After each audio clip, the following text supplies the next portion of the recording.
Salut à tous, on est aujourd'hui à Malaga et on n'est pas ici pour essayer une moto espagnole. Non, loin de là, on est en... Ah, je la refais.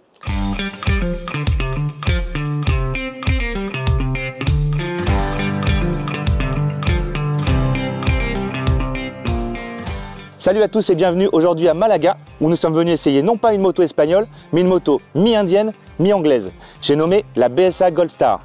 Ambiance néo-rétro pour cette moto à l'ancienne sur les petites routes de l'arrière-pays de Malaga. L'essai de la BSA Goldstar, c'est tout de suite.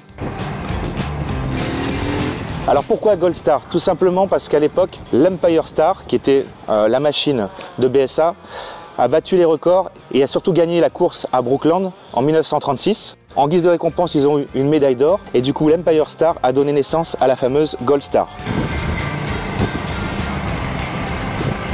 BSA, c'est une marque emblématique, mythique, qui a traversé les âges de 1903 jusqu'à la fin de sa carrière en 1973. Elle a même produit quelques 1200 machines pendant la guerre. C'est dire si la firme était importante de 1903 à 1973. Cette machine rend hommage notamment à la DBD 34 qui avait exactement le même look, qui est une moto qui a eu énormément de succès auprès des Anglais mais aussi dans le monde entier. Et l'idée avec cette machine était de rendre hommage à tout ce passé glorieux mais en ayant la modernité avec. Le look tout d'abord. Ils ont réussi à conserver tout ce qui plaisait sur cette moto, c'est-à-dire le réservoir un peu rondouillard, la forme du moteur, le fameux monocylindre qui a fait le succès de BSA, la ligne d'échappement qui court le long du moteur, qui fait la part belle à la partie cycle avec ici des jantes à rayons, avec des ressorts à l'arrière et une fourche plutôt classique. Ils ont même poussé le vice jusqu'à mettre sur certains modèles, donc pas sur celle-là mais sur la Legacy, l'inscription BSA en rouge sur la boîte de vitesse qui permettait notamment aux mécanos de savoir que c'était la boîte Racing. L'idée chez les BSA, c'est qu'on pouvait les trafiquer au maximum, c'est pour ça que ça plaisait énormément à l'époque du Café Racer, pour en faire des motos sportives. Alors là, on n'est pas du tout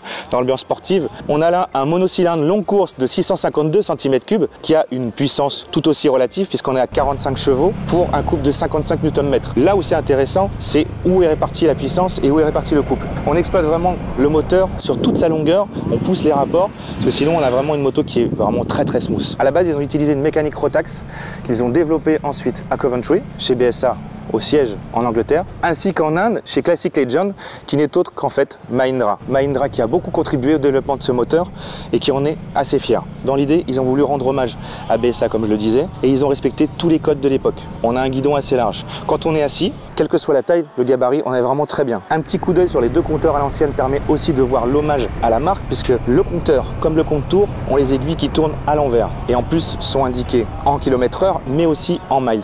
Une partie cycle plutôt classique, un moteur plutôt classique, une moto plutôt classique. Il y a un prix qui est plutôt cohérent puisqu'on commence à 7 499 € pour aller sur les versions haut de gamme à 7 999 €. On a aussi la possibilité d'avoir pas mal d'équipements, notamment des sacoches pour voyager, des protections complémentaires, un style un peu racing, on peut un peu tout faire et c'est un peu ça qui est intéressant sur cette machine, c'est qu'on peut la transformer un petit peu à sa sauce. Pour les gens qui s'inquiètent par rapport à BSA, il faut savoir qu'il y aura 30 concessions en France, dont 10 siglées Peugeot. Un partenariat avec la marque française qui rassure et de se dire je vais acheter une moto qui est certes faite en Inde mais avec tout le SAV en France. En définitive, la BSA Goldstar finalement c'est une moto pour les gens qui veulent une moto classique avec la fiabilité d'une moto moderne. Je pense que c'est un bon compromis. Si vous hésitez entre celle-ci et une autre moto indienne, je pense qu'on est sur les mêmes cohérences. Après c'est vraiment une question de feeling. Est-ce que vous préférez le mono, est-ce que vous préférez le bicylindre? Moi j'ai bien aimé cette moto, il y a encore pas mal de choses à améliorer mais on est au début, aux prémices de BSA en Europe et ça c'est plutôt sympathique de revoir une marque aussi glorieuse sur nos terres et avec des modèles qui nous rappellent la bonne époque.